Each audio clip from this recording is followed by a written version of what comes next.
جو ہم استعمال کریں گے۔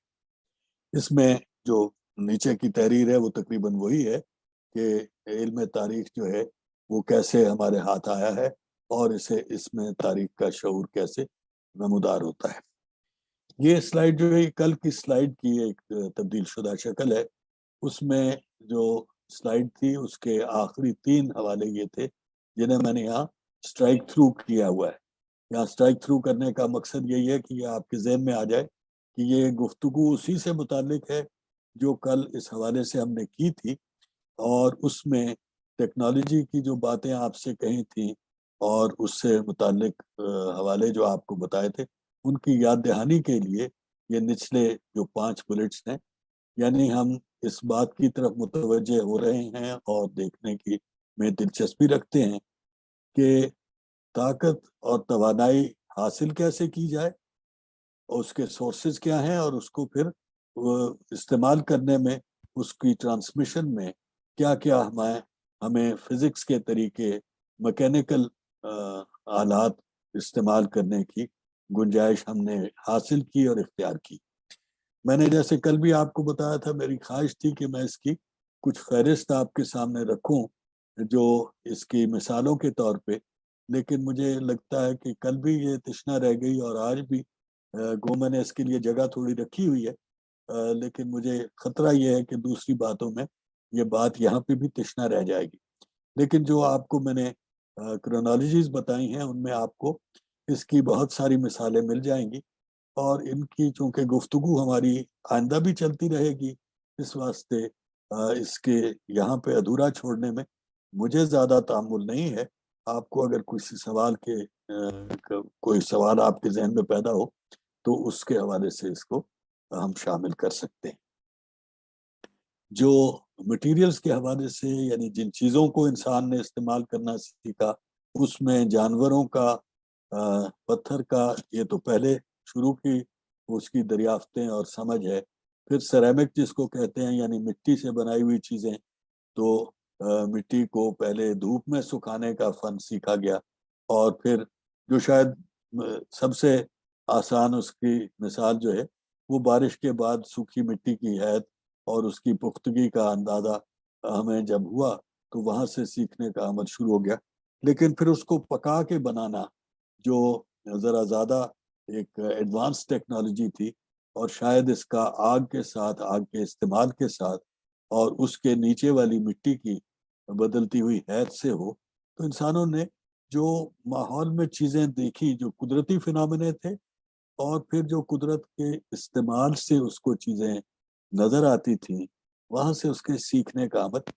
تو میں یہ جو جس چیز کی طرف آپ کی توجہ دلانا چاہ رہا ہوں بالخصوص وہ یہ ہے کہ سیکھنے کا عمل انسان کے اندر ہے۔ اس کے شعور میں جب کوئی چیز آ جاتی ہے تو سیکھنے کا عمل اس کے اندر شروع ہو جاتا ہے، لیکن یہ عمل جو ہے یہ ہر شخص میں برابر نہیں ہوتا۔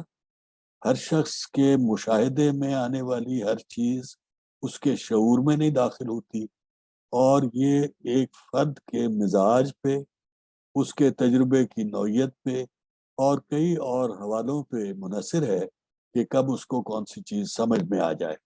اسی طریقے کا ایک شعور ہم نے دھاتوں کے استعمال میں سیکھا۔ تو یہ اس قسم کے مختلف مٹیریلز کے استعمال جو کہ اینیمل اوریجن سے، جہاں پہ ہم نے ہڈیوں کا استعمال شاید سب سے پہلے شروع کیا، اور پھر اس کے بعد جو ہے اس کی دھاتوں کی شکل میں ہم نے سوئیاں وغیرہ بنانے کی کوشش کی، تو یہ اس کے مشاہدے میں آنے والی چیزیں بتدریج جو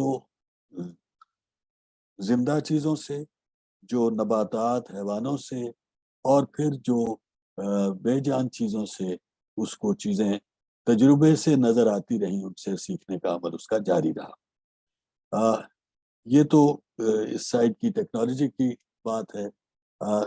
جو ذہنی عمل میں ایک تبدیلی ہے، اس میں نومیڈک اور پیسٹل سپیسز کا رد و بدل اور اس کی مداخلت ہماری زندگی میں، اور اس سے شجروں اور شیرازوں کا بننا جو ہے، اس کی طرف کچھ گفتگو آج ہم ایک اس منزل سے آگے بڑھنے کی کوشش کریں گے جو ابھی تک ہم نے سیکھا ہے، اور نومیڈک اور پیسٹرل لوگوں کے علاقوں میں گھٹنے بڑھنے کا رجحان، اور پھر ان کے نومیڈک اور پیسٹرل مزاج میں خود ایک ارتقاء جو ان کی اپنی زندگی سے اور پھر درمیان میں موجود شہری زندگی اور زرعی زندگی سے ہوئی، اس کی طرف بھی توجہ ہم کرنا شروع کریں گے، کیونکہ یہ عمل جو ہے، یہی عمل اگلی منزلوں میں جا کے بڑھتا رہا، اور اس سے زندگی کا سارا نظام جو ہے وہ یہ انکوائری اینڈ بلیف کے عمل میں ہم یہاں سے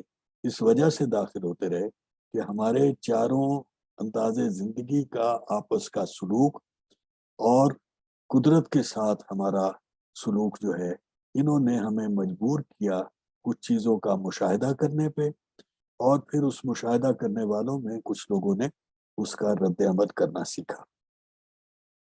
یہی چیز جو ہے آخری بلٹ میں، change in urban rural social contract and terms of interaction, یہ تبدیلی ہم آگے چل کے دیکھتے رہیں گے۔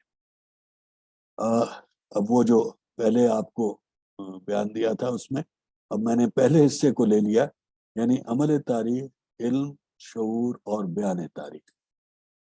عمل تاریخ میں وہ کل بھی ہم بات کر چکے ہیں، سب زندہ اور غیر زندہ چیزیں، فکری اور جذباتی اور روحانی پہلو جو کہ ہمارے تجربے سے گزرتے ہیں، وہ سارے عمل تاریخ میں شامل ہیں۔ یہاں پہ توجہ کرنے کی بات یہ ہے کہ اس کا علم جو ہے وہ ساروں کا ہمیں نہیں ہوتا۔ کوئی بھی شخص کتنا بھی باشعور کیوں نہ ہو، اس کے لاشعور میں بہت ساری ایسی چیزیں ہوتی ہیں جن کا اس کو علم نہیں ہوتا۔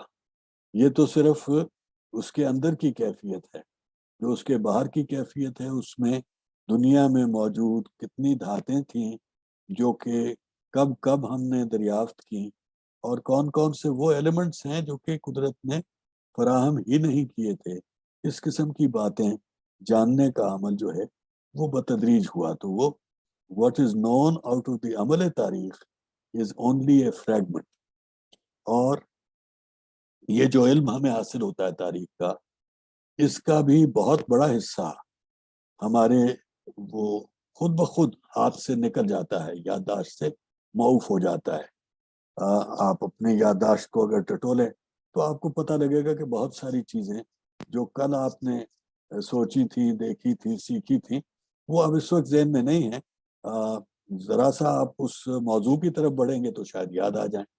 تو علم تاریخ بھی بہت زیادہ حصہ اس کا جو ہے وہ ہر نسل حاصل کرنے کے بعد بلا دیتی ہے، اس کے ذہن سے معاف ہو جاتا ہے، اس میں برقرار نہیں رہتا۔ اسی طریقے سے جو کانشیس شعوری طور پہ جو ہم ریٹین کرتے ہیں اس علم میں سے، وہ ایک بہت چھوٹا حصہ ہوتا ہے۔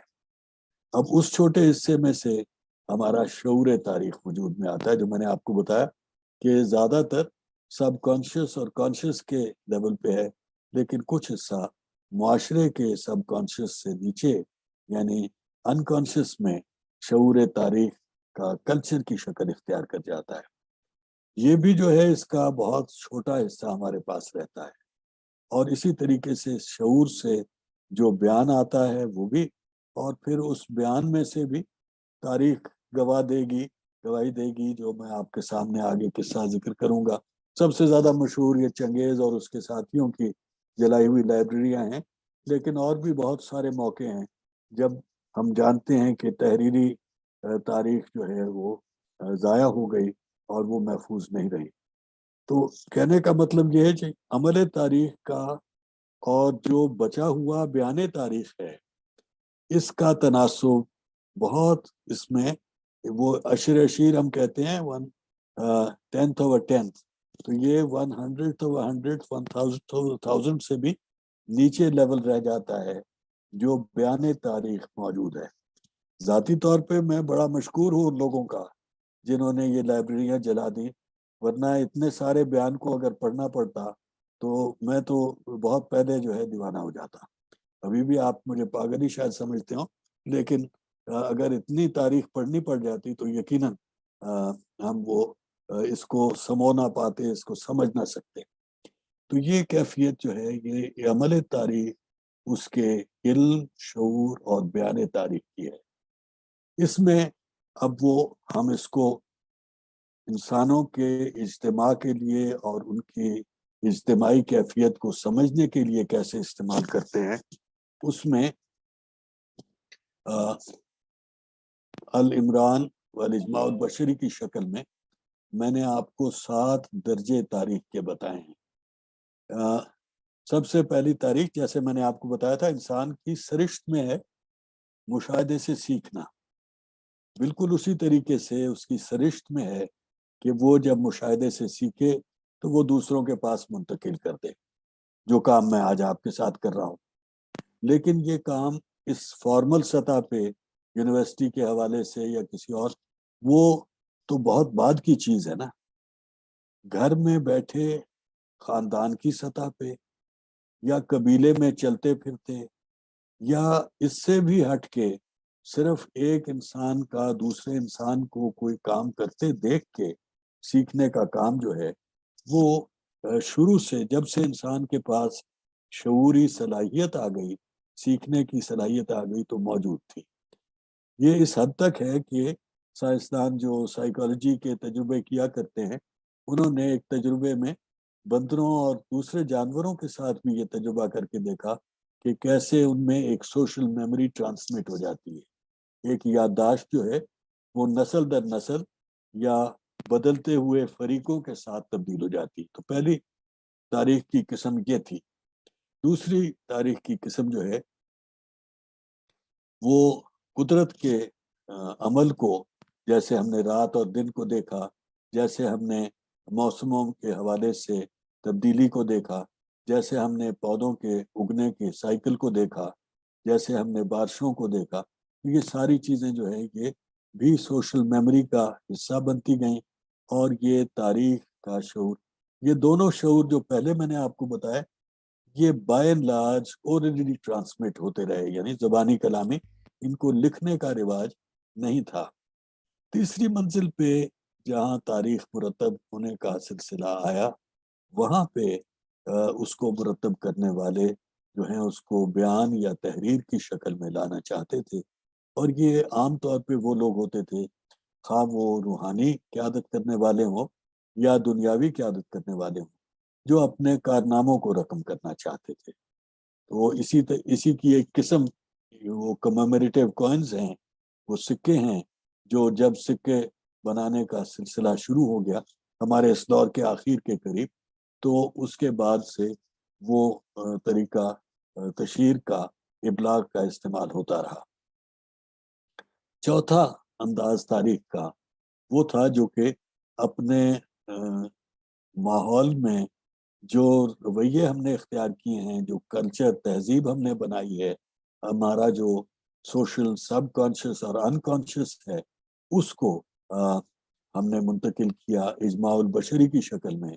اور اس کا بھی ایک بڑا حصہ، میں نے سوالیہ نشان لگایا، اورل ہے، لیکن اس کا ایک حصہ ٹیکسچوئل شکل میں بھی شروع سے ہمیں ملنا شروع ہو جاتا ہے. اس کی تھوڑی سی بات میں آگے چل کے آپ کے ساتھ کروں گا. اور اسی کی اگلی منزل جو ہے اس میں ایک معاشرے نے ایک کلچر اور اسٹیٹ کی شکل میں ٹیکسٹ کی انداز سے اس کو محفوظ کرنے کا شروع کیا سلسلہ. چھٹی منزل جو ہے وہ زمانوں کا موازنہ، ماضی اور حال کا موازنہ. یہ اصل میں وہ منزل ہے جب ہم فارملی اس کو تاریخ کہنے کے لیے ہمارے پاس جواز آ جاتا ہے. یعنی تاریخ اصل میں ماضی سے اس لحاظ سے فرق ہے. ماضی اور ماضی کی یادداشت ہم عام طور پہ آج کے زمانے میں اسے تاریخ نہیں سمجھتے. ہم اس کو تاریخ سمجھتے ہیں جو ہمیں ایک تبدیلی کا عمل دکھائے، ایک گریجول کنٹینیوٹی اور چینج دکھائے کسی ایسی اکائی میں جسے ہم ایک اکائی کے طور پہ as a state, as a nation, as a community, as a religious thought, کسی چیز کا یہ کنٹینیوٹی اور چینج کا سلسلہ، ایک ایولیوشن کا حوالہ ہمیں نظر آئے. تو یہ اس میں زمانے، تبدیلی کے ساتھ موازنے کا عمل شامل ہو جاتا ہے۔ یہ ہسٹوریوگرافی کے دائرے میں اب ہم پراپرلی داخل ہو گئے۔ اسی وجہ سے میں نے پہلے بیان میں ٹیکسٹ کا لفظ استعمال کیا ہے، یہاں پہ میں نے ہسٹوریوگرافی کی اصطلاح داخل کر دی ہے۔ چھٹی منزل جو ہے، ہسٹری وہ بھی تھی، ہسٹری یہ بھی ہے، لیکن وہ ہسٹوریکل انٹینٹ کے ساتھ نہیں ہے۔ اس کی انٹینشن جو ہے، اس کا مقصد جو ہے، اور یہ جدید تاریخ نگاری میں مستقل ہمارے سامنے سوال آتا رہے گا کہ موٹیویشن کیا تھی، خواہش کیا تھی، مقصد کیا تھا جس سے یہ چیز کی گئی ہے یا مرتب کی گئی ہے۔ تو یہ ہسٹوریوگرافی کا زمانہ آ جاتا ہے۔ ساتویں منزل تاریخ کی ہے، جس میں ہم بہترین جو کوئی لائے عمل کسی کام کے لیے استعمال کر لیا گیا، کوئی سبق سیکھ لیا گیا، کوئی تلقین کرنے کے لیے انسانوں کو ایسا ہونا چاہیے، اخلاقیات میں یہ مناسب ہے، اس قسم کے اسباق کے لیے جو ڈائیڈیکٹک نیریٹو کی اصطلاح ہم استعمال کرتے ہیں، اس کے طرف ہم چلے گئے۔ اور پھر آٹھویں شاید جدید ترین منزل، یہ ایک interpreting the past and unifying evolution, جس قسم کی بات میں آج آپ کے ساتھ کرنا چاہ رہا ہوں، اور یہ وہ چیز ہے جو میں نے آپ سے گزارش کی۔ یہ ایک پرسپیکٹیو ہے، جو ہم یوروسینٹرک پرسپیکٹیو کی بات اب مستقل کرتے ہیں تاریخ نگاری پہ اور تاریخ کے تجزیے اور تبصرے پہ، بلکہ سوشل نالج پہ ہی بحیثیت مجموعی جو انڈیجنائزیشن والوں کا اعتراض ہے، ڈی کالونائزیشن والوں کا جو مقصد ہے، وہ یہی دیکھنا ہے کہ یہ پرسپیکٹیو کی تبدیلی سے ہمیں کیا مل سکتا ہے۔ تو یہاں سے آگے تاریخ کا بیان جو ہے وہ ہے عملاً پرسپیکٹیوز، لیکن چونکہ جدید ترین پرسپیکٹیو جو ہے وہ ایک اینالیٹیکل اپسٹمالوجی کے اور لاجیکل سوچ کے دائیوں کا دعوت کا ہے، اس لیے اس میں یہ موقف اختیار کیا گیا کہ یہی درست پرسپیکٹیو ہے، اور باقی سارے جو اس سے پہلے پرسپیکٹیو تھے وہ ناقص تھے۔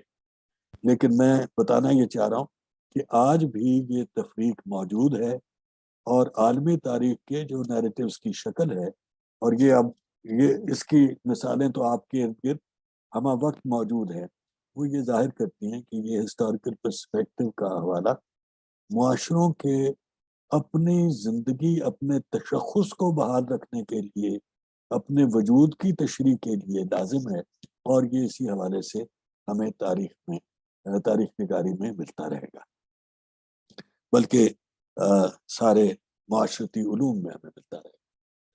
یہ اسی طرح سے ایک پرانی سلائیڈ ہے، لیکن اس میں کل یہ جو تیسرا پیراگراف ہے، اس کی طرف میں نے آپ کی توجہ ذرا مبذول کرائی تھی کہ اس کو ذرا توجہ سے دیکھ لیجیے، اور شاید میں نے تب بھی آپ سے وعدہ کیا تھا کہ آج کا حملہ میرا جو ہے وہ اس میں ان چیزوں کی طرف ذرا توجہ زیادہ ہوگی۔ یہ اگلی جو گفتگو ہے اس میں آپ دیکھیں گے کہ یہ جو اسپرٹ اور سول کا پہلو ہے، اس کی طرف میں توجہ میری بڑھتی رہے گی، اور میری جو گفتگو ہے اس میں یہ حاوی عنصر رہے گا۔ تو اسی کے حوالے سے جو آپ سے میں نے کہا تھا کہ اب یہ مین ایریا آف انٹرسٹ ہے، تو اس کی مین ایریا آف انٹرسٹ ہونے کا سبب جو ہے اس کی طرف میں آپ سے بات کرنا چاہتا ہوں کہ کیوں یہ ہوا، اور کیا میری رائے میں اس کا سبب کیا ہے۔ بات یہ کہ ہم آج سائنس کے حوالے سے جب پوچھتے ہیں تو ہمیں بتایا جاتا ہے کہ جی آپ کے جسم کا ہر خلیہ جو ہے وہ 12 سال کے اندر تبدیل ہو جاتا ہے۔ There's hardly a single cell in your body which is the same which was there 12 years ago۔ اس سے یہ تو سائنس نے آج ہمیں بتایا، لیکن ہم نے جب بچپن سے بڑھاپے تک انسانوں کا سفر دیکھا ہے، اور یہ تو انسان شروع سے دیکھتا آ رہا ہے نا، یہ تو اس کے پہلے مشاہدوں میں جو اپنی ذات تک بھی اس کا، میری طرح کا آدمی جو ہے وہ بتا سکتا ہے کہ میرے ساتھ 70 سال کیا ہوا، یا کم از کم میری یادداشت میں 65-66 سال تو ہیں، تو اس میں کیا چیز ہوئی۔ تو اس عمل میں ہم یہ جانتے ہیں کہ جسم کی حیت چھوٹے سے بڑے تک، پھر بڑے سے بوڑھے تک یہ اس میں منتقل ہوتی رہتی ہے۔ پھر وہ شخصیت اصل میں اندر ہے کیا وہ ایک ساجہ، کیا وہ ایک ہی شخص ہے، یا ہر عمر میں ہم کہیں کہ یہ نیا آدمی آ گیا. تو جب ہم نے اس چیز کو دیکھا تو ایک جواب ہمیں یہ ملا کہ یہ شاید ذہن میں ایسی وہ ارتقاء کا عمل ہے کہ وہ ایک ہی شخص ہے. لیکن اگر آپ ذہن کے سفر کو دیکھیں تو آپ کو یہ پتہ لگے گا کہ ذہن بھی جو ہے وہ تبدیل ہوتا رہتا ہے. انسان جس چیز کا نظریہ کسی زمانے میں رکھتا تھا، مثلا میں جب تقریباً 17-18 سال کا تھا تو میں بھی مغرب کے تمدن سے کافی متاثر تھا، اور آج میں اس کے ظاہری حیت کی کچھ چیزیں تو شامل رکھتا ہوں اپنی زندگی میں، لیکن اس کے ساتھ مخالفت یا اس سے مختلف زاویے کا پرچار کرنے میں اپنے آپ کو پیش رکھنے کی کوشش کرتا ہوں. تو یہ تبدیلی آخر اگر ذہن میں ہے تو پھر ذہن بھی بدلتا رہتا ہے، جسم بھی بدلتا رہ گیا، ذہن بھی بدلتا رہ گیا. اچھا، میں نے آپ کے ساتھ جذبے کی بات کی تھی، احساسات کی بات کی تھی. اگر ہم اپنے جذبوں اور احساسات کو دیکھیں تو وہ بھی بدلتے جاتے ہیں. اور یہ چیز جو ہے یہ آگے چل کے جب میں مذہبی اور اسپریچول حوالے سے، خاص طور پہ ہندو مت کے حوالے سے جب بات کروں گا تو آپ دیکھیں گے کہ یہ اس کی کتنی اہمیت ہے. تو جو تینوں حوالے میں نے آپ کو بتایا، باڈی، مائنڈ اینڈ سول، ان تینوں میں تو تغیر ہے. then what is the common unit which is always there, which identifies me as an individual and each of you as individuals? وہ فرد کیسے بنا؟ تو اس کے لیے انسان نے ایک ایسی چیز کو تسلیم کیا جو کہ نہ ذہن کے اندر قید ہوتی ہے نہ جسم کے اندر قید ہوتی ہے، اور اس کو ہم نے روح کا نام دیا. روح بھی ٹرانزینٹ ہے، اس میں بھی تبدیلی اس انداز سے ہو رہی جو جذبے کے حوالے سے. جذبہ میں نے لفظ جو ہے وہ سول کے اسپرٹ کے لیے استعمال کیا تھا، تو اسپرٹ کے حوالے سے تو تغیر ہے، لیکن اس کی کامن جو حوالہ ہے، جو مشترک پہلو ہے، وہ اس کا سول ہے. سول وہ برتن ہے جس میں اسپرٹ ہوتی ہے، اور اسپرٹ بھی انسان کی جسم کی طرح بوڑھی اور جوان ہوتی رہتی ہے. لیکن اس کی دلچسپ بات یہ ہے کہ وہ انسان کے جسم کی ترتیب سے نہیں ہوتی. وہ صبح جوان ہو کے شام کو بوڑھی ہو سکتی ہے، اور شام کو جوان ہو کے صبح بوڑھی ہو سکتی ہے. یہ یعنی ہمارا جذبے جو ہیں، ہماری جو روح جو ہے، اس میں تازگی اور بشاشت جو ہے وہ تو مومنٹ ٹو مومنٹ بھی تبدیل ہوتی نظر آتی ہے. تو جو سول ہے that is the receptacle of the spirit, اور اس کے اندر یہ سارا سلسلہ چل رہا ہے. اور جو جسم ہے وہ ریسیپٹیکل ہے اس عمل کے لیے، اور اس پہ ہم نے آج سائنس کے حوالے سے تسلیم کیا ہے کہ ایک ڈی این اے ہے جو اس کی کامن چلتی رہتی ہے. اور اسی طریقے سے جو ذہن ہے اس کے لیے پھر ہم پرسنالٹی کی اصطلاح استعمال کر لیتے ہیں.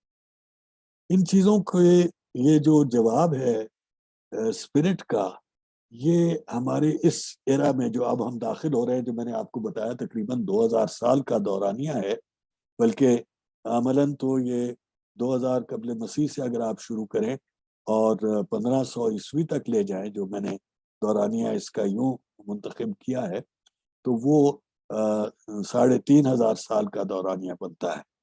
تو اس میں اکثر جو سوچنے والے ہیں، جو دیکھنے والے ہیں، انہوں نے اسپرٹ اور سول کو تسلیم کیا، لیکن ان کے ساتھ ان کا سلوک جو ہے اس کی رینج آپ اس حوالے سے دیکھ سکتے ہیں.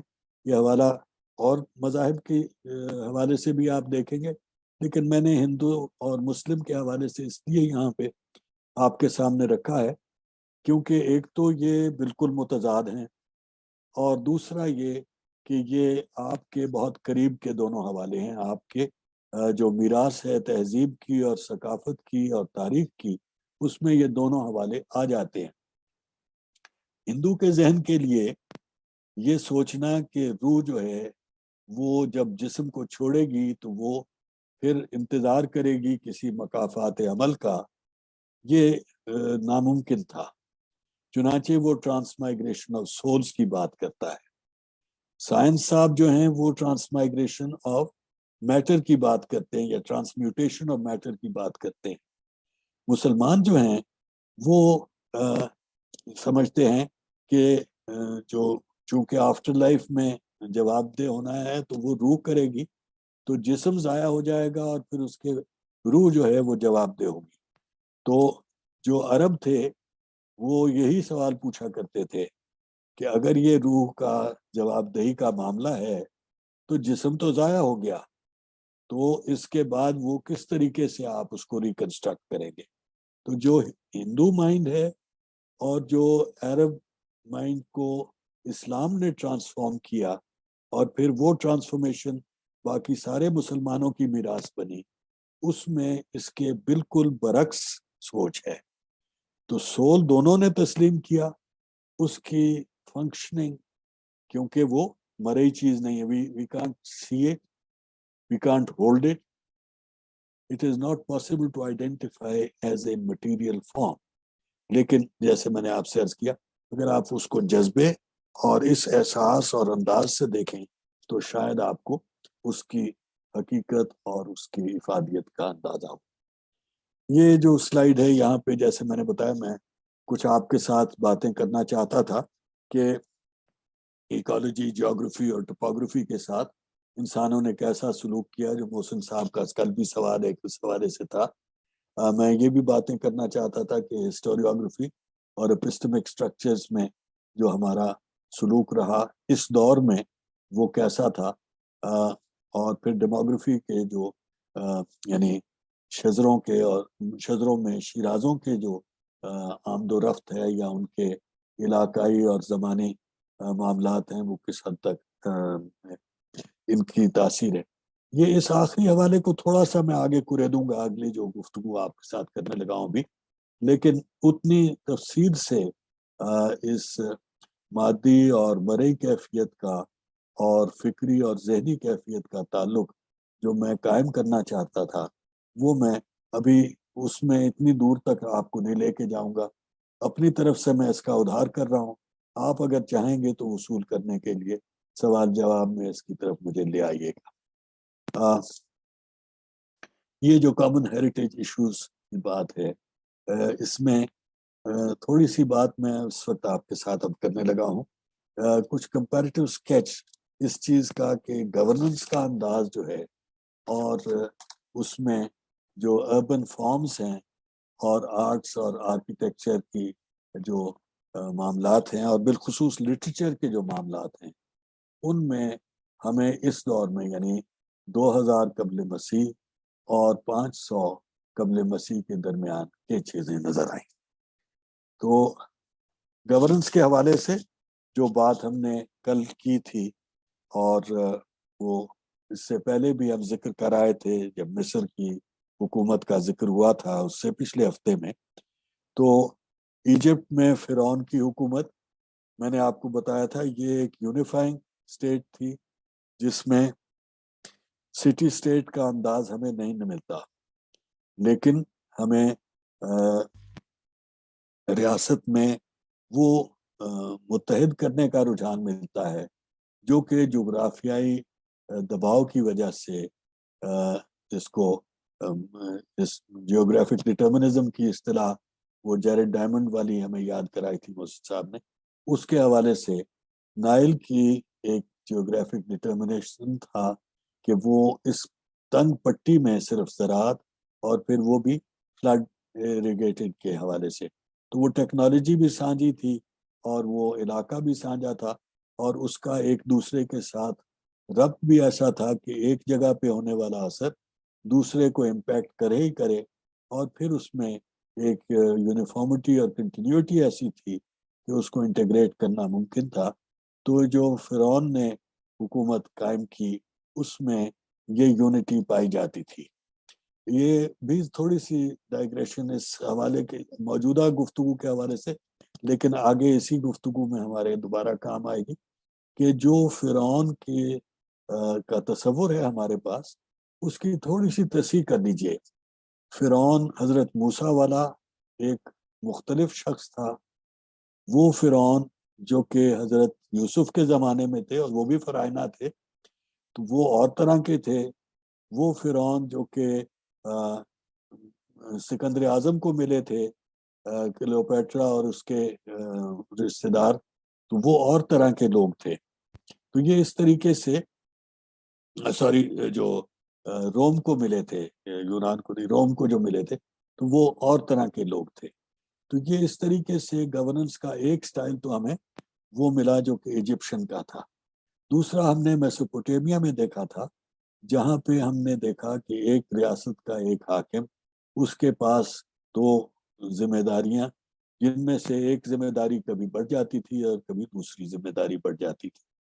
اور پھر اس نے اسی عمل سے ہم نے سٹی اسٹیٹس کو متحد کرنے کا کام دیکھا، جو کہ نسبتاً پیسفل ایک عمل بھی تھا، اور پھر اس میں کچھ ایگریسو پہلو بھی تھا. اور پھر ہم نے وادی سندھ میں دیکھا، جہاں پہ ہمیں نہ وہ پہلی طرح کی حکومت ملی نہ دوسری طرح کی. اور آگے چل کے ہم ایک چوتھی قسم یونان میں دیکھیں گے، جہاں پہ سٹی اسٹیٹس تو ہوں گی، لیکن ان سٹی اسٹیٹس سے ایک یونیفائڈ اسٹیٹ نہیں بنے گی. اور پانچویں قسم ہم چین میں دیکھیں گے، جہاں پہ انٹیگریشن تو ہوگی، لیکن وہ فرائنا کی طرح کی انٹیگریشن نہیں ہوگی. وہ ایک اور انداز کی انٹیگریشن ہوگی، جس میں کچھ چیزیں بابل والی شامل تھیں اور کچھ فرعون والی شامل تھیں. تو گورننس کے یہ ٹرانزیشن کا عمل جو ہے فیز 1 اور فیز 2 میں، اس میں ہمیں اس کی کمپلیکسٹی، موضوعات کی، مسائل کی اور طریقہ کار کی، تینوں میں پیچیدگی کا ایک عمل ہمیں نظر آئے گا. اسی طریقے سے یہ ان تینوں ایکسپیریمنٹس میں اور پھر ان کے بعد ہر ایکسپیریمنٹ میں ریاست اور سیاست اور تنظیم اور حکومت اور انتظامیہ، ان کی ایک کیفیت، ایک وجود جو ہے، وہ اس کا لازمی عنصر ہے، اس کا دل آپ کہہ لیجئے، اس کا مرکزی نقطہ آپ کہہ لیجئے. اس میں وہ چیز جس کے بغیر یہ ممکن نہیں، اور وہ ہے شہری زندگی. انتظامی عمل پیسٹرل لوگ بھی کرتے تھے، لیکن اس کی ریاستی اور مدرم شکل جو کہ ہم یہاں پہ دیکھیں گے، وہ ایک ایسی چیز ہے کہ جو شہری زندگی سے متعلق ہے. اور میں نے پہلے بھی آپ کو توجہ دلائی ہے کہ اس کی ضرورت اس وجہ سے ہے کیونکہ شہر کی بقا اجتماعی زندگی میں ہے. اس کا انحصار زراعت پہ، اس کا انحصار غلہ بانی پہ دونوں پہ ہے.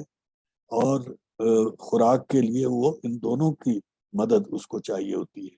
توانائی کے لیے جو ابھی آپ کو میں نے وہ جو ہماری ٹیکنالوجیکل ڈیولپمنٹ ہے، اس کے لیے جو انرجی کی ضرورت ہے، اس کے لیے بھی ان دونوں کی ضرورت ہے. تو یہ شہر کی ضرورت غلہ بانی کو جوڑنا، دھات کانکنی کے عمل کو جوڑنا، اس طرح سے دوسری ٹیکنالوجیز، تجارت کو جوڑنا، صنعت کو فروغ دینا، یہ سارے کام شہری زندگی سے اور شہری سیاست سے پیدا ہوتے ہیں. تو چنانچہ آپ جو بھی تمدن دیکھیں گے اور جو بھی ارتقاء دیکھیں گے، اس میں تمدن کا عمل پیش ہوگا. یہ اب ہماری جو گفتگو ہے، اس میں ایک مرکزی خیال کے طور پہ اس چیز کو آپ شامل کر لیجیے. ہماری ساری جو تاریخ کا بیان ہے، جو سارا یہ آپ کو ورلڈ ہسٹری کی کہانی میں سنا رہا ہوں، یہ تقریباً 10,000 قبل مسیح سے شروع ہو کے، جہاں پہ پہلے ہمیں شہری زندگی کے کوئی چھوٹے موٹے اثرات وہ آثار ملتے ہیں، وہاں سے شروع ہو کے یہ تاحال شہری زندگی کا باقی تینوں انداز زندگی جو ہے، ان کے اوپر حاوی ہونے کا عمل، یہ اس کا کور تھریڈ ہے. تاریخ کا سارا عمل، جو عالمی تاریخ کا سارا دھارا ہے، اس میں یہ چیز آپ کو بڑھتی نظر آئے. اب اس کو میں جوڑ لوں، وہ جو آپ کے سامنے میں نے 4 اکائیاں رکھی تھی کل. میں نے آپ سے کہا تھا کہ فرٹائل کریسنٹ کی اکائی اور اس کے گرد و نواح میں انڈس سے لے کے اور ترکی اناطولیہ کے علاقے تک یوں مشرق سے مغرب کے، اور پھر شمال جنوب میں سارا وہ علاقہ جو کہ پہاڑوں کے سلسلے کے نیچے ہے، وہاں پہ یہ ایک اکائی تھی۔ اس اکائی میں ہی شہری زندگی کا آغاز ہوا تھا، اور یہ جو پیریڈ ہے یعنی ہمارا 2000 سے 500 قبل مسیح کا، اس میں تقریباً یہ سارا علاقہ جو ہے یہ شہری زندگی کی وبا میں مبتلا ہو گیا۔ جو باقی 3 علاقے ہیں وہ ان علاقوں کے کور میں کہیں اور کہیں اس میں کسی کسی فاصلے پہ تھوڑی تھوڑی جگہ پہ یہ وبا پھیل گئی۔ مثلاً میڈیٹرینین کے جو ساحل ہے اس میں ساحل میں فاصلے فاصلے سے اربنائزیشن ہوئی، جو فونیشینز کی وہ کالونائزیشن تھی جس کی مثال یا جس کی نظیر کے مطابق آگے کالونائزیشن اختیار کی ان لوگوں نے جو کہ ہمارے اس وقت دنیا پہ حاوی ہیں، یعنی جرمینک لوگ۔ لیکن جو بھارت کا علاقہ ہے وہاں جیسے میں نے آپ کو بتایا پہلے ایک ڈی اربنائزیشن کا زمانہ ہے، انڈس سویلائزیشن کے بعد ڈی اربنائزیشن ہو گئی، اور آریہ جو ہیں انہوں نے کوئی خاص اربنائزیشن نہیں کی، لیکن تھوڑی دیر کے بعد ہمارے اس دور کے آخری مرحلے کے قریب وہاں جا کے اربنائزیشن کی ایک نیا سلسلہ شروع ہوا، جس کے لیے جو شیرازہ بندی ہے وہ فراہم کی جا چکی تھی آریاؤں کی مدد سے، تو وہ چیز آگے بڑھتے بڑھتے بڑھ گئی۔ اور جو چوتھا علاقہ ہے چین کا، وہاں جیسے میں نے آپ کو بتایا ایک چھوٹے مقام سے یلو ریور کے اندر کے ساتھ ساتھ کے علاقے میں ایک چھوٹا علاقہ موجودہ چین کے تناظر میں اپنے آپ میں چھوٹا علاقہ نہیں تھا، تو وہاں پہ ایک اربنائزیشن کا عمل شروع ہوا جو تقریباً میسوپوٹیمیا سے دگنا علاقہ بنتا ہے شاید، تو وہاں پہ پہلی ہمیں ریاستیں چین میں ملنی شروع ہوئی۔ تو گورننس کے حوالے سے یہ چیز، اور پھر اس میں پیسٹل کمیونٹیز اور ان کا جو اربن انٹرفیس ہے اس کے حوالے سے جو 2 بڑی پیسٹل کمیونٹیز میں نے آپ کو کل متعارف کروائی تھی ان کی کارگزاری کو ہم دیکھ لیں۔ تو پیسٹل یہ جو 2 گروہ آپ کو میں نے بتائے ان میں آریہ اور سمیٹک لوگ، سامی لوگ موجود تھے۔ ان کی کارگزاری کا فرق تو آپ کو ان فہرستوں میں مل گیا ہوگا جو میں نے آپ کو مختلف سائٹس دیکھنے کے لیے کہا ہے، لیکن یہاں پہ میں اس کی سبب کی طرف آپ کی توجہ دلانا چاہتا ہوں۔ سیمیٹک لوگ جو ہیں انہوں نے کوئی بڑے وسیع پیمانے پہ پھیلنا نہیں شروع کیا، ان کا سب سے بڑا گروہ پھیلنے والا جو ہے وہ یہ فونیشینز ہیں، اور ان کا پھیلاؤ جیسے میں نے آپ کو بتایا وہ زیادہ تجارت کے حوالے سے ہے، وہ فاتح نہیں ہیں، وہ جنگجو نہیں ہیں۔ البتہ ان کا ایک چھوٹا گروہ اکاد میں آ کے جنگجو گروہ کے طور پہ موجود ہوا۔ یہ جو لوگ ہیں ان کا ہم اندازہ یہ کر سکتے ہیں کہ یہ کیسپین سی اور بلیک سی کے درمیان کے علاقے میں کہیں پہاڑوں میں بستے تھے، اور ان کی ایکالوجی جو ہے وہ ان کو مجبور نہیں کر رہی تھی کہ وہ اس علاقے کو ترک کر دیں، لیکن ان سے شمال میں شاید کچھ لوگ تھے جن کی ایکالوجی نے انہیں مجبور کر دیا کہ وہ اپنے علاقے سے نقل مکانی کریں۔ یہ بھی ایک ٹرینڈ ہے، ہم پیسٹل لوگوں میں دیکھیں گے۔ اور یہ بات جو ہے اس کی میں دوسرا حوالہ بھی آپ کی توجہ دلا دوں کہ ہمیں کامن پیٹرنز ملیں گے، لیکن ان کی جو فارم ہے وہ ہر مرتبہ جب وہ دوبارہ ہمارے سامنے آئیں گے تو ان کی شکل بہت مختلف ہو گئی ہوگی۔ جو یہ سیمیٹک کا حوالہ آپ کو میں نے بتایا، یہ اگلے فیز میں ہم اسی چیز کو ہن اور کشان کے حوالے سے دیکھیں گے، لیکن ہن اور کشان میں اس کی ایکٹیو فارم جو ہے اس بہت مختلف ہو جائے گی، جو اس وقت جا کے میں مزید وضاحت اس کی کروں گا۔ تو یہ جو سیمیٹک ہیں ان کا بظاہر یہ کہ ان کی جو ساؤتھ ورڈ مائگریشن ہے وہ زیادہ پیسفل تھی اور تھوڑی سی اگریسو تھی، اور ان کی ایگریشن جو ہے وہ ایک مجبوری کے تحت تھی، ایک ڈومینو ایفیکٹ کے تحت تھی.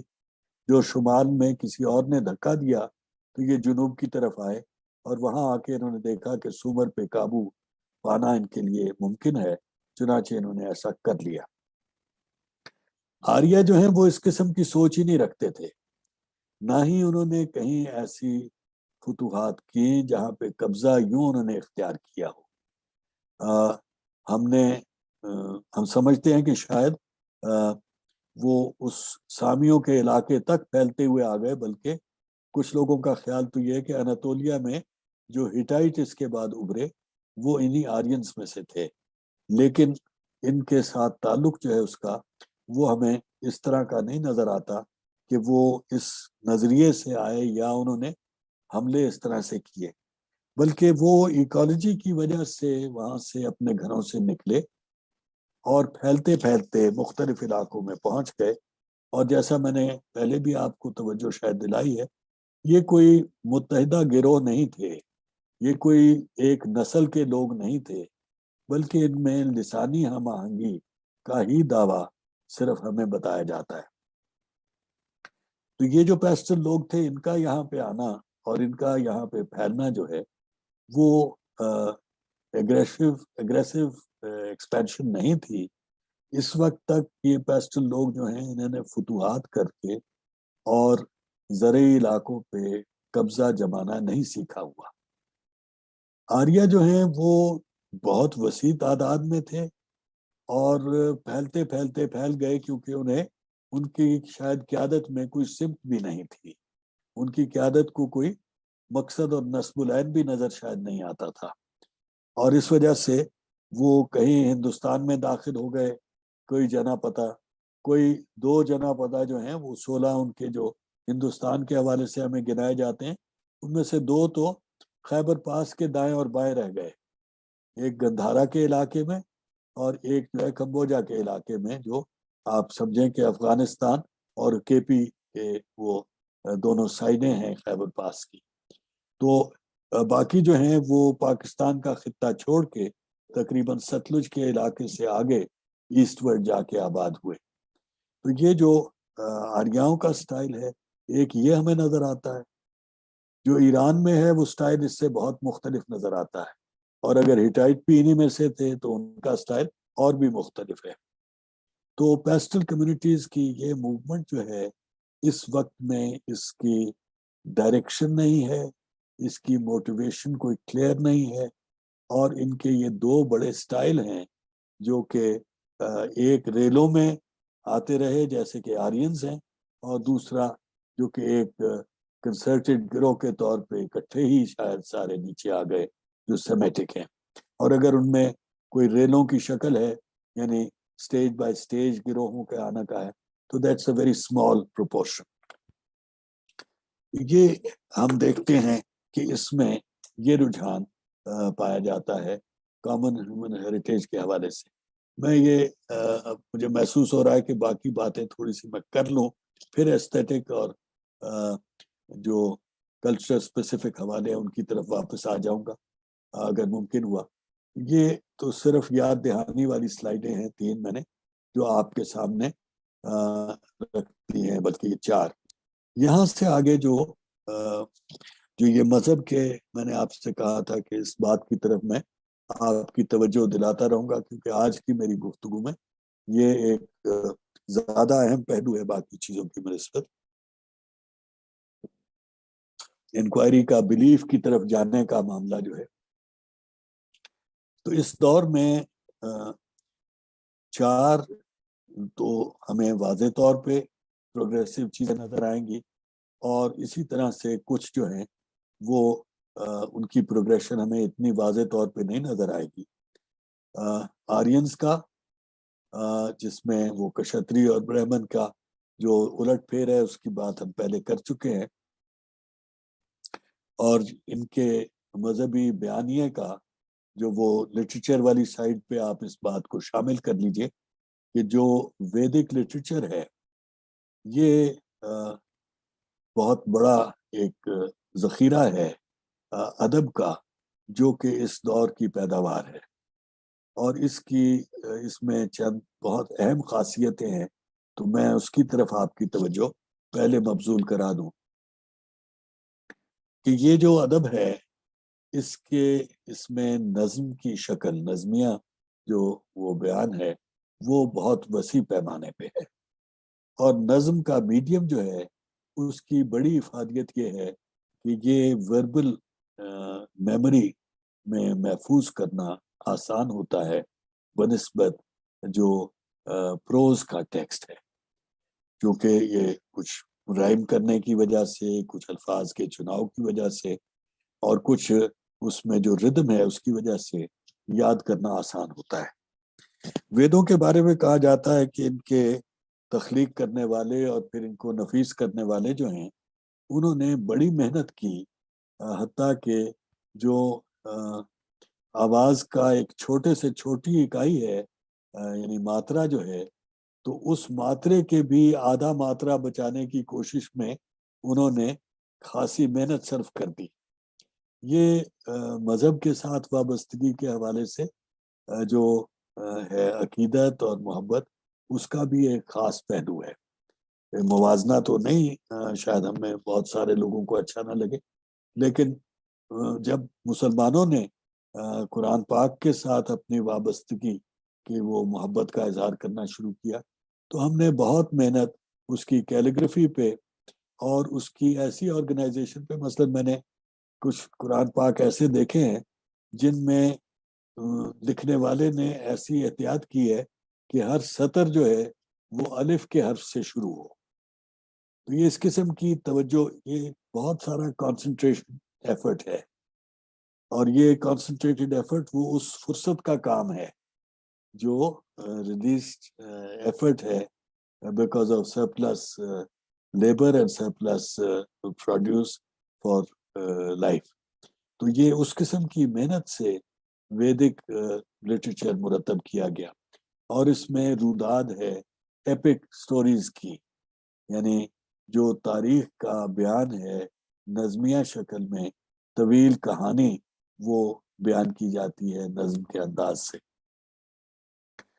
تیسری اور چوتھے نمبر پہ جو میں نے دو مذاہب کا ذکر کیا، وہ اسٹرکٹلی اسپیکنگ تو ہمارے دور کے بعد شروع ہو رہے ہیں، لیکن چونکہ ان سے متعلق کچھ بات مجھے ابھی آگے چل کے کرنی ہے، اس وجہ سے میں نے انہیں یہاں پہ شامل رکھا ہے۔ پانچویں والا بھی زوراستر کا جو عقیدہ ہے، اس کے بارے میں تھوڑا سا ابہام ہے، یہ ہمارے دور کے آخری حصے میں ہے، درمیان کے حصے میں ہے، کیا چیز ہے، لیکن اس کی خاصیت جو ہے وہ یہاں پہ آپ کے یہ جو میں نے سرخ رنگ میں اس کے آگے لکھا ہے، وہ مورفڈ مونوتھیزم، یعنی مونوتھیزم کی ایک ایسی حیت جو کہ اس سے مختلف ہے جو ہمیں جوز کے پاس ملی ہے۔ جوئش مذہب جو ہے اس میں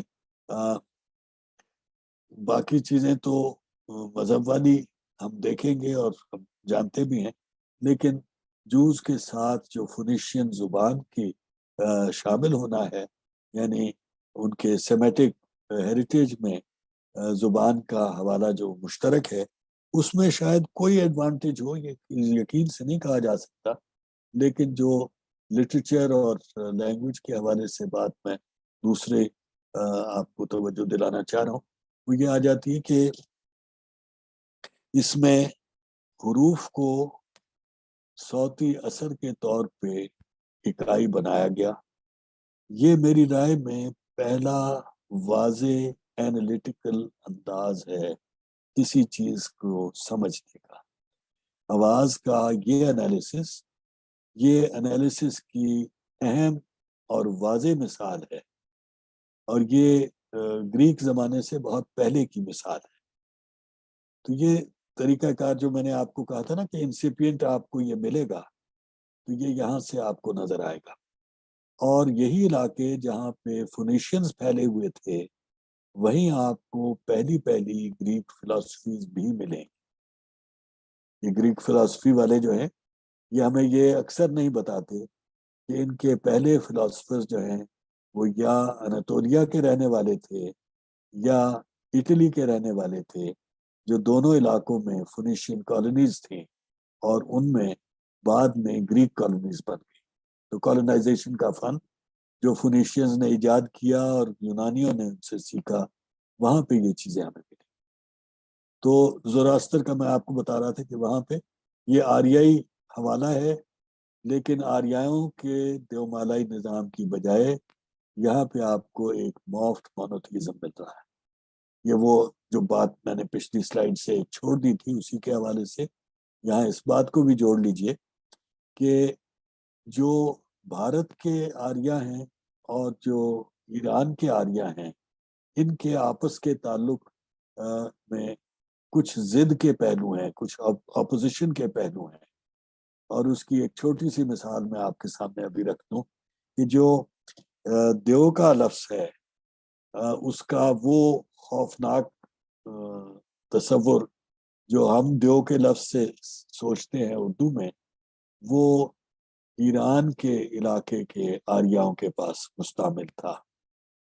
جو ہندوستان کے آریا ہیں ان کے پاس دیو جو ہے وہ دیوتا کے معنی میں جو ہم اصطلاح استعمال کرتے ہیں اس کے لیے استعمال ہوا. تو یہ بالکل ایک دوسرے سے مختلف انداز ہے دونوں کا. ایک بڑی خوفناک اور بھیانک چیز ہے اور دوسری جو ہے وہ بڑی بنائن شکل ہے دیوتا کی. ویسے تو رام کی لیلا بھی وہاں پہ آ جاتی ہے، لیکن اس کا پہلو جو ہے وہ اس طرح کا یہ ہے.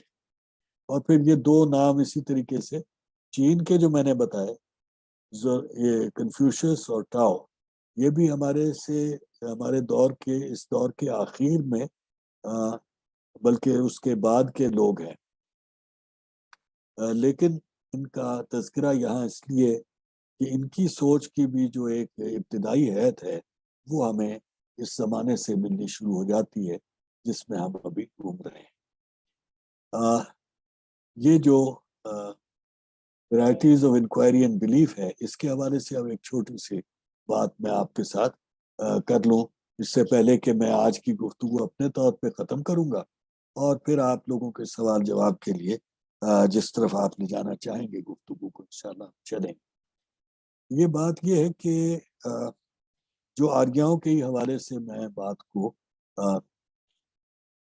اگلے کئی سیشنز میں ہندوازم کے حوالے سے بیان کروں گا، اس کا ایک پہلو یہاں پہ میں واضح کر دوں.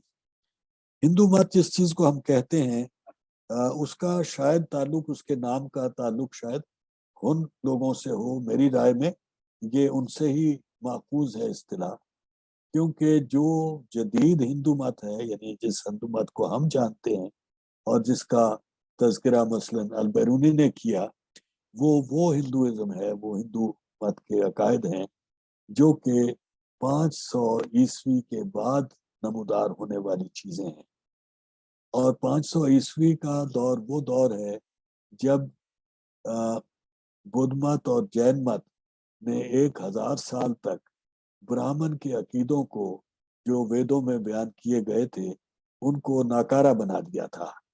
اور سارا ساؤتھ ایشیا جو ہے اس میں برہمن کی بالادستی چیلنج ہو چکی تھی اور تقریباً 1000 سال تک اسے دوبارہ ابھرنے کا موقع نہیں ملا.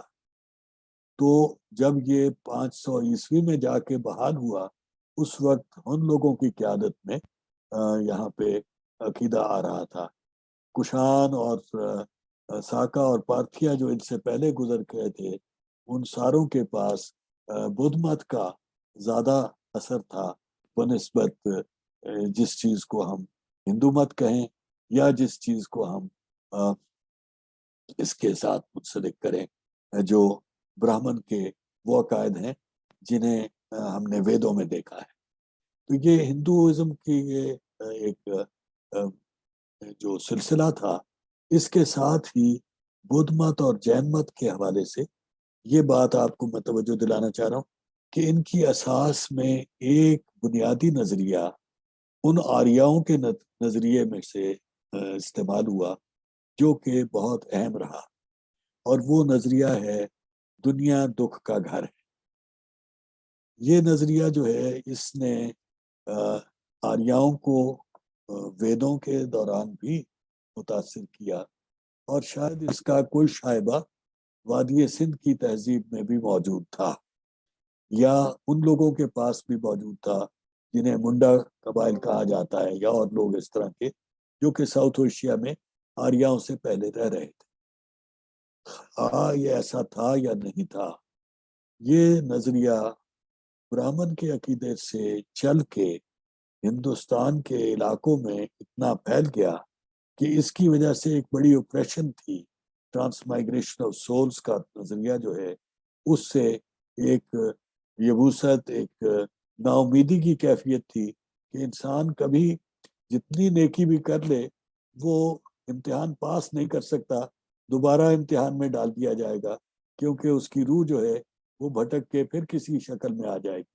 اگر وہ شودر سے ترقی کر کے برہمن ہو گیا ہے تو اگلی منزل پہ پھر وہ شودر ہو سکتا ہے، یا اس سے بھی نیچے کسی چلا جا سکتا ہے۔ یہ جو ٹرانس مائگریشن آف سولز کی احساس تھا، اس سے اور جو دنیا دکھا کا گھر ہے، اس سے نجات کے لیے جو فکر ابھری وہ بدھ مت اور جین مت کی فکر تھی، اور اس میں اور چیزیں بھی شامل ہوئی۔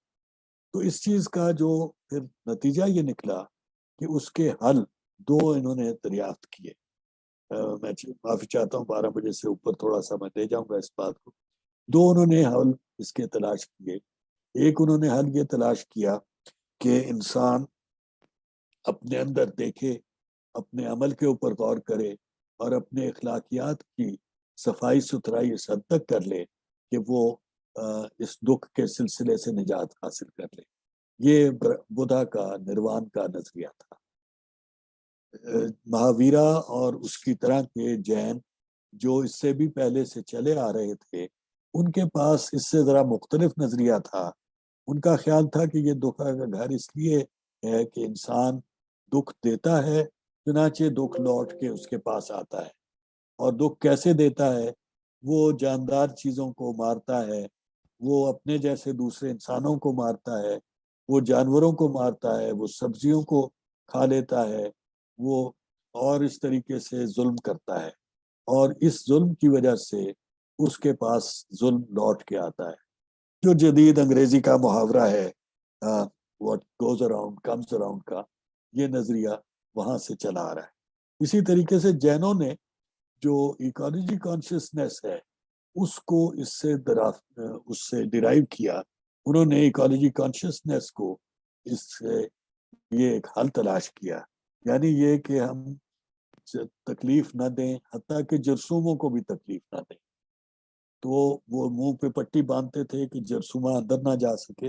یہ جو آپ کا ماسک ہے کرونا کے لیے، یہ آپ سمجھ لیں کہ جین انوینشن ہے۔ اسی طریقے سے جو جوتا آپ پہنتے ہیں تو وہ اپنے لیے جو اس کے ساتھ جراب ہم استعمال کرتے ہیں تو وہ کپڑا لپیٹتے تھے تاکہ کوئی چونٹی بھی پیر کے نیچے آ کے نہ مرے، اور اس وجہ سے وہ دکھ آپ کے پاس لوٹ کر نہ آئے۔ تو اس دکھ سے نجات کے یہ دو بڑے حل تلاش کیے گئے، اور اس کی یہ جو چیز ہے، اس میں انہوں نے 4 زندگی کی منزلیں انسان کے لیے دریافت کی۔ یہ 4 زندگی کی منزلیں جو ہیں وہ بچپن، جوانی، ادھیڑ عمر اور بڑھاپا کی 4 منزلیں ہیں۔ ان کی 4 خاصیتیں انہوں نے بیان کی۔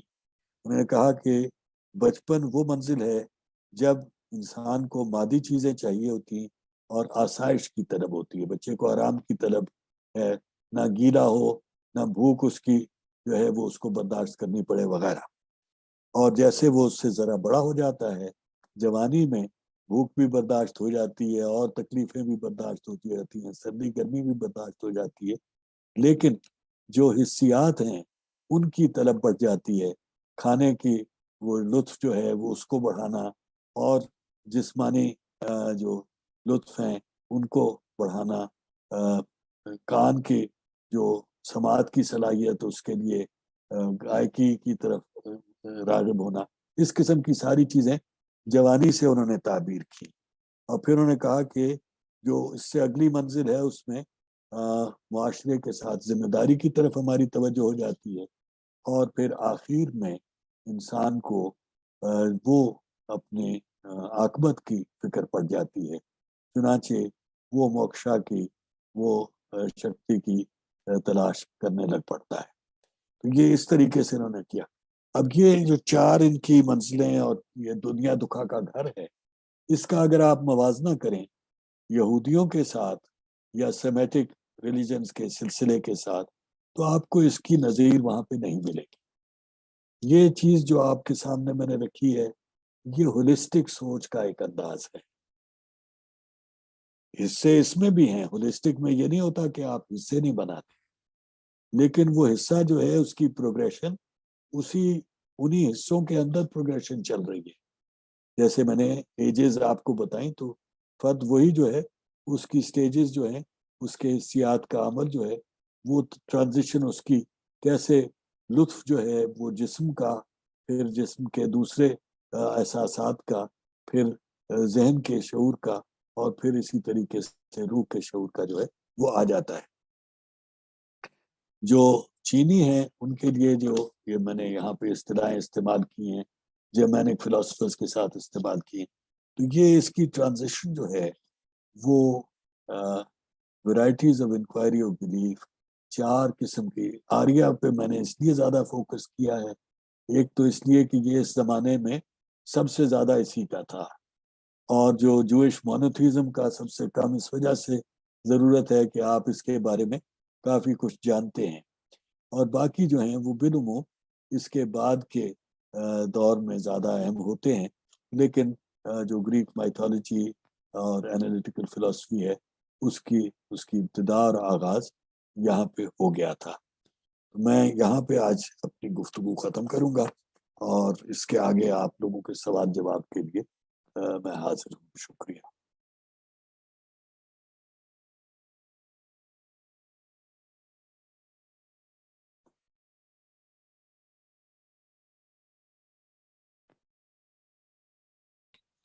جی سر، bundle of thanks. Thank you so much for your time. Audience میں سے اگر کسی کا کوئی question ہے تو you can please unmute yourself and ask your questions right away. Thank you. جی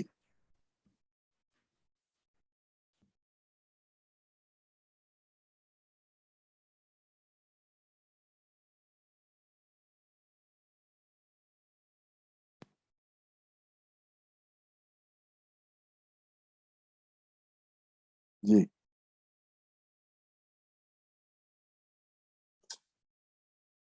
جی بیٹا، آپ کا کچھ سوال ہے؟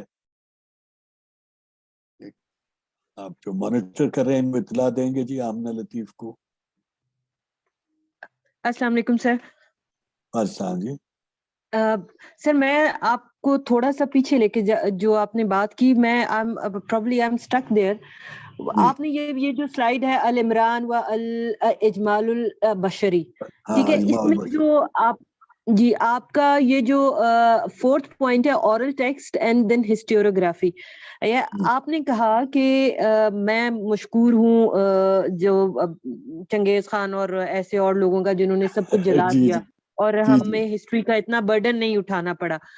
اب جب ہم یہ اورل ٹیکسٹ اور ہسٹوریوگرافی کی بات کرتے ہیں تو یہ تینوں اکٹھے ہو کے ریلیجن، جب آپ آگے ادھر جیوش اور پھر ویداز اور پھر آگے آئے ہیں تو سر ابھی جو آپ ہمیں ورڈ ہسٹری پڑھا رہے ہیں، آپ کہیں نہ کہیں تو برڈن اٹھا رہے ہیں.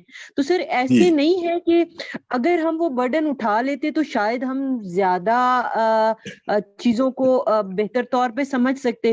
ابھی یہ جو ریلیجن کے اندر بھی کنفیوژنز آتا ہے، اور ایون جو سوسائٹیز جو ہیں وہ اس طرح ایک اپنا صحیح راستہ نہیں چن پاتی، تو کہیں نہ کہیں پیچھے یہ سب کچھ یہ اورل ٹیکسٹ اور ہسٹوریوگرافی تک ہم جو پہنچے ہیں وہ ذرا کمپلیکیٹڈ ہمارا سفر رہا ہے.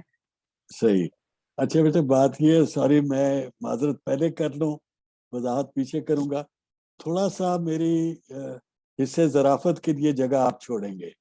میں معافی چاہتا ہوں، مجھے عادت ہے شرارت کرنے کی تھوڑی سی. تو یہ جو بات میں نے کہی کہ میں مشکور ہوں کہ انہوں نے ٹیکسٹ جلا دیے، یہ تو ایسے مذاق کی بات تھی، یہ سنجیدہ بات نہیں تھی. لیکن اس کے باوجود یہ بات میں آپ کو بالکل سنجیدگی سے کہنا چاہ رہا ہوں، اور یہ آج کے علم کے حوالے سے بھی میں اس بات کو جتنی اہمیت دوں اتنا کم ہے. کسی چیز پہ توجہ مرکوز کرنے کے لیے اس کا حجم چھوٹا کرنا پڑتا ہے. اگر آپ ساری چیز کو اکٹھا سمجھنے کی کوشش کریں گے تو وہ ممکن نہیں ہوگا. آج کا زمانہ ہے جس میں آپ کے یہ انٹرنیٹ جسے ہم استعمال کر رہے ہیں، اس نے معلومات کی اتنی بہتات کر دی ہے. وہ انفارمیشن ایکسپلوژن کی ہم بات کرتے ہیں. میرا پختہ یقین ہے کہ اس انفارمیشن ایکسپلوژن کی وجہ سے انفارمیشن کا اتنا شور ہے کہ آپ کو سوچنے کے لیے فرصت نہیں ملتی.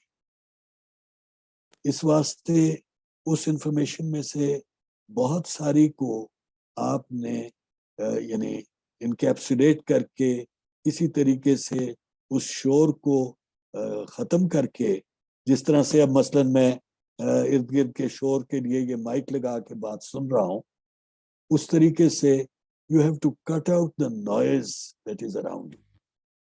تو انفارمیشن کی بھی ایک سلیکٹیوٹی، یہ ہماری ہیومن ایبلٹی کی لمیٹیشن ہے. ہم نہ اتنا سارا اکٹھا اٹھا سکتے ہیں، نہ اتنا زیادہ اکٹھا پروسیس کر سکتے ہیں. لیکن جتنا زیادہ ہم کر سکتے ہیں، اور اس کے لیے یہ جو عمل ہم کر رہے ہیں اس وقت، یہ خاص طور پہ اہمیت کا حامل ہے میری رائے میں. یعنی جب آپ اس کو تلاش کرنے کی کوشش کرتے ہیں تو پھر آپ کو مل بانٹ کے اس سوچ کے مختلف زاویوں کو سمیٹنے کے لیے ایک مجتمع کوشش کرنے کی ضرورت ایک سطح پہ پیش آتی ہے، اور ایک جو ڈس انگیج کر کے اس سے علیحدہ ہو کے دوسروں کے شور سے ہٹ کے سوچنے کی، جس کے لیے انگریزی اصطلاح کوجیٹیشن، وہ کرنے کی ضرورت پیش آتی ہے. تو یہ دونوں چیزوں کا ایک امتزاج ہے.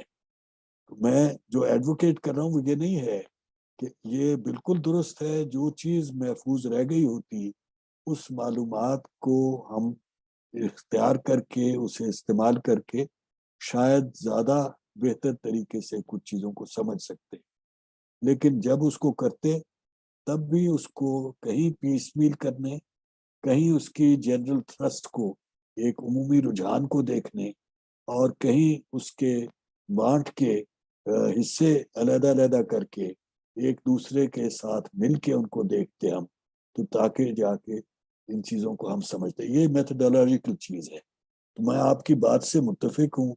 میں نے وہ بات جو کہی تھی وہ ذرا سی اسی توجہ کے لیے کہ یہ کم معلومات جو ہے اس کا بھی ایک فائدہ ہے.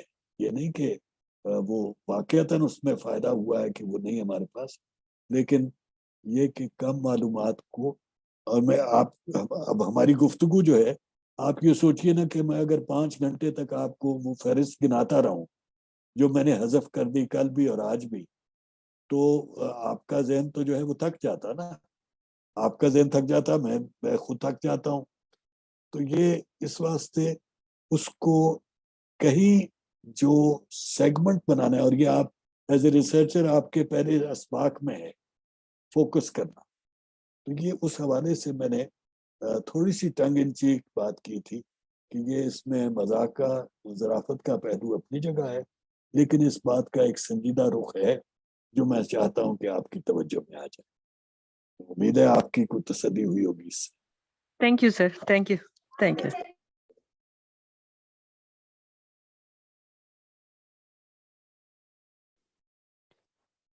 سر میں یہ بات پوچھنا چاہ رہا تھا جی کہ ہم اگر دوبارہ اس طرف جو آبجیکٹیوٹی اور سبجیکٹیوٹی کی ڈیبیٹ ہے ہسٹری کے اندر جو بہت اہمیت بھی رکھتی ہے، اس میں آپ نے خاص ایک اصطلاح استعمال کی ہے سبجیکٹیو پرسپیکٹیو. جی تو یہ اگر دیکھا جائے تو کیا یہ سائنس میں بھی بنیادی طور پر کیا یہ سبجیکٹیو پرسپیکٹیو ہی نہیں ہوتا؟ اگرچہ سائنسدان یہ کہتے ہیں کہ جی ہم زیادہ آبجیکٹیو ہیں، تو یہ کس طرح، یعنی ہسٹری اور سائنس کس طرح مختلف ہیں، یا آپ اس سے اتفاق کرتے ہیں کہ وہاں بھی یہی چیز ہے؟